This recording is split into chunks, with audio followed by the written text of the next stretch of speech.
This super simple 5-minute cardio hack is used by some of the world's best fighters to get ring ready. I've used it for loads of fights, I've given it to loads of students, and all of us feel like we've taken anabolic steroids because we get such a boost to our endurance and power seriously quickly.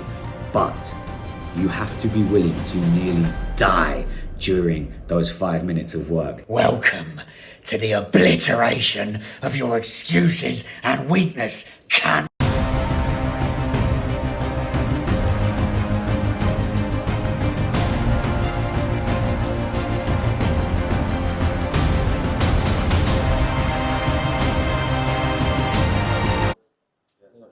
We'll be alright. We'll be good. Just getting ready. Sorry, welcome to fighting anyway. This is an anaerobic power endurance workout that also massively upregulates your aerobic system. It's very simple. You pick a machine, whether it's a cross trainer, elliptical, which is what we're using, stationary bike, rower, or curveway, and you, from 0 to 30 seconds, are gonna hit that machine as hard as you physically motherfucking can. That's 10 out of 10 effort. From 0 seconds to 30 seconds, you are on the entire time. You then rest for 3 minutes. You repeat this between 4 and 10 reps, depending on your current fitness level and also your desired fitness level, programming of which I'll explain in a minute. It is critical you understand, when I say 10 out of 10 effort from 0 to 30 seconds, I really mean that. If you are not an athlete or you've never really pushed yourself before, the level of intensity that you need to put into this might shock you. The feeling is disgusting if you've never experienced it before. It might feel easy for the first rep or two. Trust me, when you get to about the 4th rep, 5th rep, 6th rep and beyond, you're gonna soon discover what you're made of or what you're not made of. This shit exposes you for real. There are 3 phases to the 30 seconds of work. The first phase is maximum power generation. Within these first 10 seconds, you must hit your 10 out of 10 effort and power output. The second phase is maintaining that power and driving through. The third phase is simply not slowing down until you hit the 30 seconds. The typical beginner mistake is, oh, I'm 2 seconds away, 27, 28, let me just, slow down. No, you've got to bust through that 30 seconds. If you look on screen, Rob is fucked for this entire period. So let's go again one more time. In our first 10 seconds here, it's about getting max output. This is actually quite easy because our ATP, it lasts about 10 seconds and humans are very capable of generating massive power in 10 seconds. After that 10 seconds though, this phase now is when your tiredness is gonna start kicking in and your body's saying, yo, fuck this, I wanna stop. You've gotta keep driving. And then for those last 10 seconds, it's just about not being a bitch. Go until the bell, go until those 30 seconds and do not even think about slowing down. This is where the mindset is also upregulating as well as the biology. So you're getting that double effect of improvement on your competence as an athlete and as a man. Like the video and subscribe to the channel. And that is why this exercise is so valuable, but only if you are truly willing to push yourself into those deep, deep territories of pain and suffering to discover what the fuck you're actually made of. It should go without saying you need to warm up thoroughly before doing any type of 10 out of 10 effort workout. You can find out how to warm up properly by watching this video.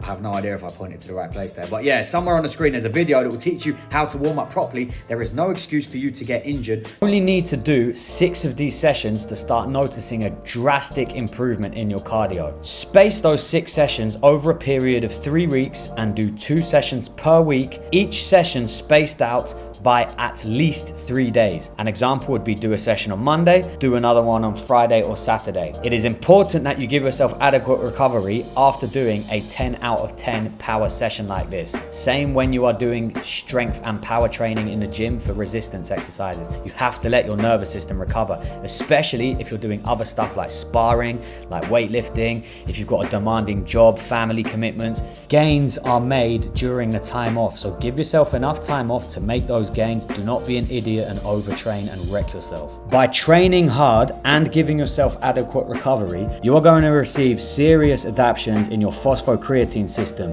where your resting energy stores are going to go up after the 6 sessions by at least 25%. The creatine kinase activity, which is the enzymes responsible for creating phosphocreatine, responsible for creating energy in your cells, the rate at which they act also goes up. You are increasing your D default energy storage capacity plus the rate in which energy is regenerated as well. Also, something called buffering increases massively, which is where waste products are cleared from your cells. The regulation of pH, acidosis, which is where your blood and your cells decrease in pH. They become acidic. That's when you start feeling the burn. The rate at which that happens goes down so you can stay fresher for longer. Also, the rate in which it rebalances and your recovery goes up so you don't feel it for as long when it does kick in. You get ridiculous cardio adaptions where your heart function massively improves. The stroke volume, i.e. how much blood is pumped per heartbeat, that can go up to nearly 20%. The heart rate recovery, so how quickly your heart rate returns back to its baseline level, that will massively decrease, which is a very good thing.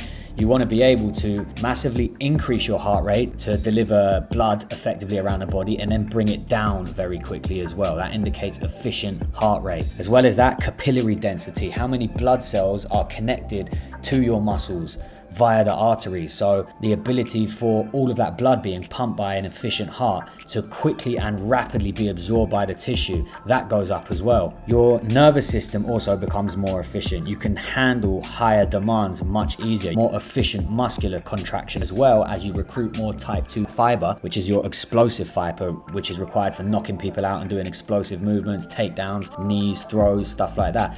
You're training that when you do 30 seconds of max intensity as well. All of that is kind of sports sciencey in terms of what you actually will experience on a layman's level. After session 1, for example, let's say we're going to aim for 6 reps as your total reps for the session. By sprint number 2 or 3, you're going to feel fucked. Your legs are going to feel like jelly. You're not going to be able to breathe. You're just going to feel like you want to throw up. After 6 sessions, you're going to feel fine all the way up to rep number 6. So you're going to get so used to it, you're still going to maintain that freshness, that springiness, that responsiveness that you had in rep 1 all the way up to rep number 6. The recovery after session number 1 to session number 2, you're going to feel sore for days. You're going to feel fucked for days. After week number 6, in between sessions, you're going to feel fine. You're going to start also being able to last longer in other endeavors. So that could be sex, it could be other exercises, sparring. You're going to notice after 6 weeks that you just have more energy. You can just do harder shit for longer. I promise you're really going to notice this quite quickly. But again, it requires you really push yourself during these sessions and you give yourself time off to recover and actually dial in those benefits we just talked about a minute ago. In terms of how many sessions should you program yourself for, here's what you're going to do. Pick an amount of reps that you feel you can safely do. If you are an experienced athlete, you'll know what that means. If you are not,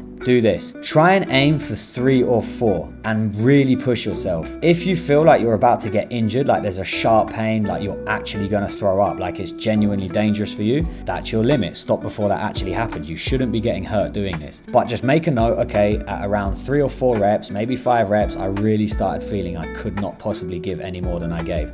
That is your starting level. By session number 6, I want you to have added at least 2 reps onto that. That's how we know we're making progress. The numbers will be, you start off at 4 reps in session number 1. By session number 6, you should be hitting 6 reps relatively comfortably, or at least more comfortable than when you started.